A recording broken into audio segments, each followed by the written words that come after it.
Varicose వ్యాధితో బాధపడుతున్నారంట. తక్కువ ఖర్చుతో ట్రీట్మెంట్ కావాలి అనుకుంటే ఎవిస్ హాస్పిటల్ని సంప్రదించండి. నమస్కారం. పంచతంత్ర కథలు చెప్పుకుంటున్నాం మనం. ఈ పంచతంత్రంలో కొన్ని వింత కథలు ఉంటాయి. కొన్ని మనం చూస్తున్నవే, మనకు తెలుసుండగా జరిగినవే కనిపిస్తుంటాయి. సాధారణంగా ఏదైనా చిన్న చిన్న వ్యవహారాలు జరిగితే, ఏదైనా ఒక ప్రాబ్లం వస్తే దాన్ని ఎవరి వల్ల ఆ ప్రాబ్లం వచ్చిందో వాళ్ళని తిడుతూ ఉంటాం మనం.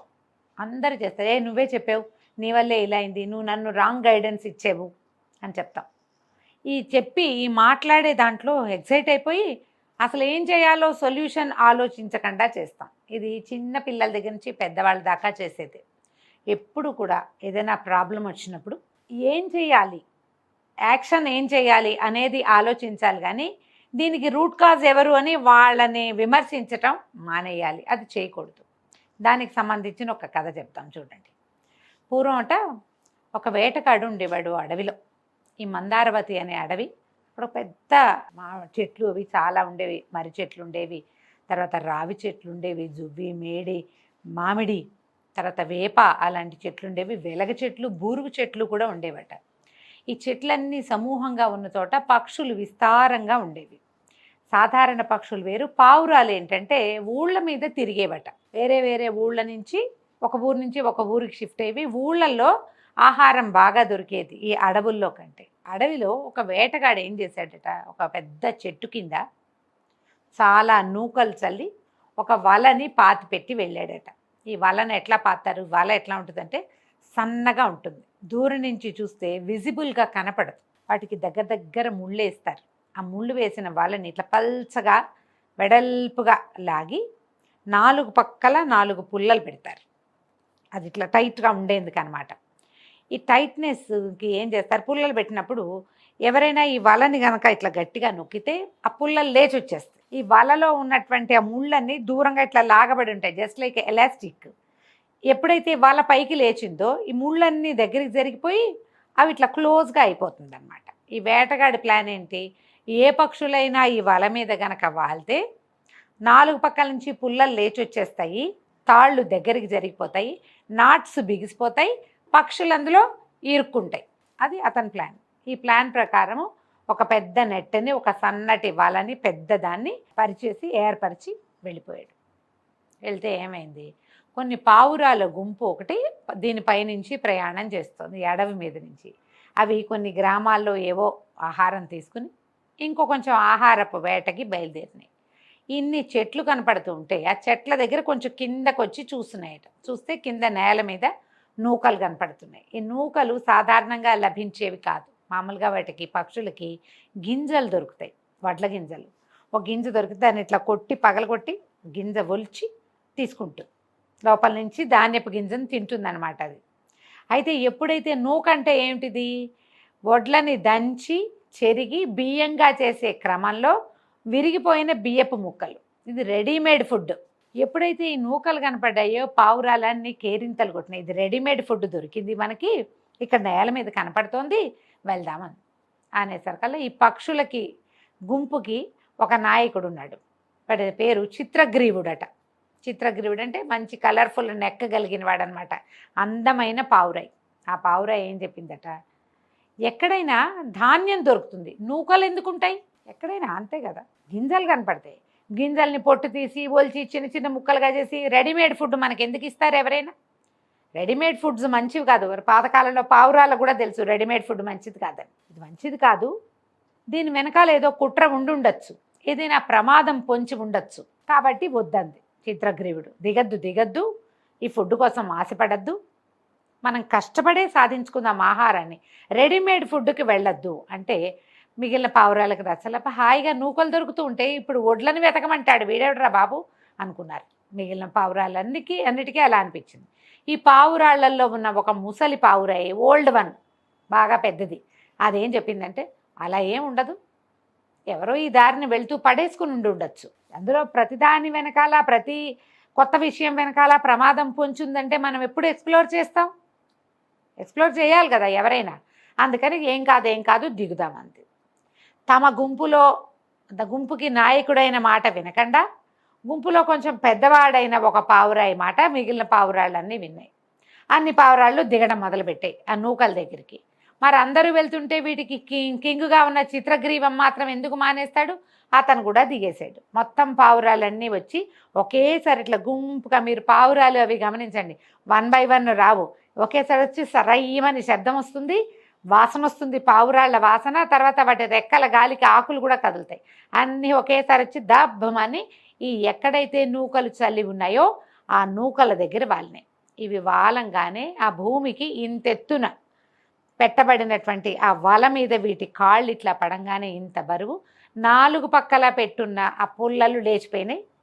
నెట్ ఇట్లా దగ్గరికి జరిగిపోయింది. ఈ పావురాళ్ల కాళ్ళు గోళ్ళు ఆ నెట్ తాలూకు సన్నటి మూడులలో ఇరుక్కుపోయింది. ఎప్పుడైతే ఈ వల ఇట్లా దగ్గరకు వచ్చిందో వాటికి తెలిసిపోయింది ఏదో జరిగిందని. ఒక క్షణంలో అవి తెలుసుకున్నాయి తాము నేలకి దగ్గరగా బిగించబడినట్టు ఈ ముళ్ళ మధ్యలో చిక్కుకుపోయాము అని. ముళ్ళంటే అవి కాదు, గుచ్చుకునేవి కాదు, నాట్స్.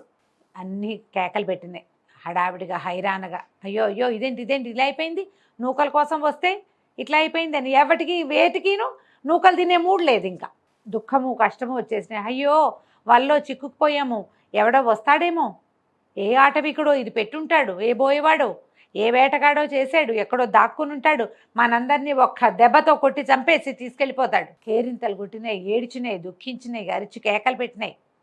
వాటి భాషలో అవి కేకలు పెట్టి అందరూ కలిసి ఈ ముసలి అయిన ఒక పావురాయి, ఓల్డ్ పావురాయి ఉంది, అదే కదా వీళ్ళని గైడ్ చేసింది, దాన్ని నానా తిట్లు తిట్టిపోసినాయి. ఏదో తెలియగలదాన్ని అని చెప్పావు నువ్వు, నీ తెలివితేటలు, ప్రధానికి ప్రమాదం ఉండదన్నావు, ఈ ప్రమాదానికి సమాధానం చెప్పు, ఇప్పుడు ఏం చేయమంటావు? నీతో పాటు నీ తెలివి తక్కువతనానికి మేమందరం పాడైపోతున్నాం, అందరూ చచ్చిపోతాం ఇక అని ఒక రకంగా కాదు, నానా తిట్లు తిట్టి శాపనార్థాలు పెట్టినాయి. చిత్రగ్రీవుడు ఒకడే నిశ్శబ్దంగా ఉన్నాడు. ఈ ముసలి పావురాయి చెప్పింది, నేను ఇట్లా ఊహించలా, ఇలా జరుగుతుందని అనుకోలేదు. ఇదివరకు నేను చాలాసార్లు ఇలాగే నూకల కోసం దిగాను, అప్పుడెప్పుడు ఇట్లా జరగల. మీరందరూ చిన్నపిల్లలప్పుడు నేను ఇలాంటివి చాలా చూసాను, ఇప్పుడు ఇలా జరిగింది, నాకు కూడా ఏం చేయాలో తెలియటం లేదు అంటే. ఏదో నేను కానీ ఎక్స్క్యూజ్ చెప్తే మాత్రం మిగిలిన వాళ్ళకి అలా ఎలా ఉంటుంది? ఇప్పుడు సారీ చెప్తే సరిపోతుందా? ఈ ప్రాబ్లంకి సమాధానం ఎవరు చెప్తారంటే, సరే అందరూ ఏడుస్తూ చిత్రగ్రీవం ముందే చెప్పాడు, మనం వినలేదు, నాయకుడి మాట వినాలి, ఒక గ్రూప్కి ఒక లీడర్ ఉంటే వాణ్ణి కదా ఫాలో చేయాలి. మనం అనుభవజ్ఞుడి వైపుకి తిరిగాం, వీడికి ఏం అనుభవం లేదని తెలిపింది. ఇట్లా ఎన్ని మాటలో మాట్లాడుకున్నాయి. చిత్రగ్రీవం చెప్పింది, శాంత చిత్తం వహించండి, ప్రశాంతంగా ఉండండి, ఒక్క నిమిషం ఆలోచిద్దాం అని, స్థిమితంగా ఉండండి, ఏడవకండి, కంగారు పడకండి అని వీటన్నిటినీ కన్సోల్ చేస్తుండగా వీళ్ళల్లో ఒక పావురాయి చూస్తుంది, అదిగో వచ్చేస్తున్నాడు వేటగాడని. దూరం నుంచి వేటగాడు తన వల తీసుకోవడానికి సాయంకాలం అయిపోయింది, ఆ సాయంకాలం వేళ వస్తున్నాడు. ఎప్పుడైతే దూరంగా నుంచే అతనికి తన వల మీద వాలిన చాలా పావురాళ్ల గుంపు కనపడిందో వాడి మొహంలోకి సంతోషం, నవ్వు, ఆనందం వచ్చేసినాయి. అడుగులు గబగబా వేయటం మొదలుపెట్టాడు, ఇవి ఎగిరిపోకుండా పట్టుకోవటానికి. ఎప్పుడైతే అతను సమీపించబోతున్నాడో పావురాళ్ళన్నీ కీసర బాసరగా అరిచినాయి, వచ్చేస్తున్నాడు, చచ్చిపోయాం, ఇంకేముంది అనగానే చిత్రగ్రీవుడు అంది, కంగారు పడకండి, అందరూ స్థిర చిత్తంతో సావధానులుగా వినండి. అతను మన దగ్గరికి వచ్చే లోపల ఒకేసారి మనం అందరం పైకి లేస్తే ఈ వలతో సహా ఎగిరిపోదాం.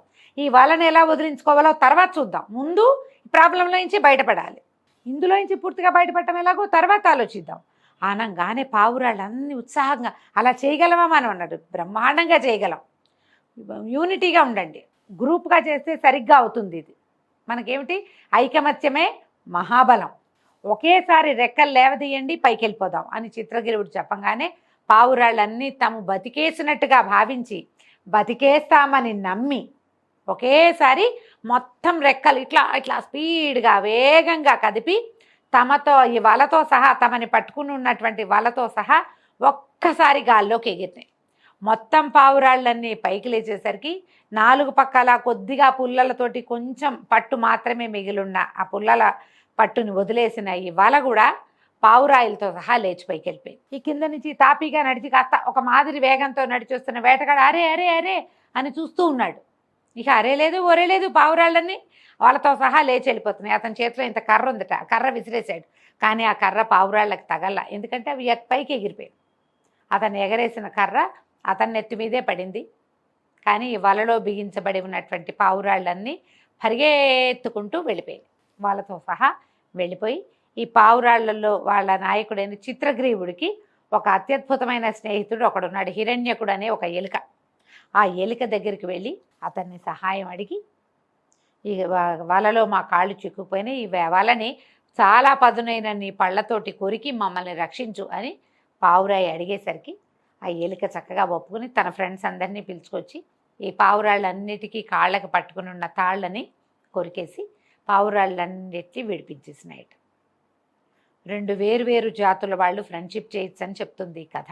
ఎవరి పని వాళ్ళు చేసుకుంటారు, వీళ్ళిద్దరూ కలిసి ఒక చోట్లేరు. పావురాయి తన దారిని తను తిరుగుతోంది, ఎలుక తన దారిని తను కొండబొరియల్లో ఉంటుంది.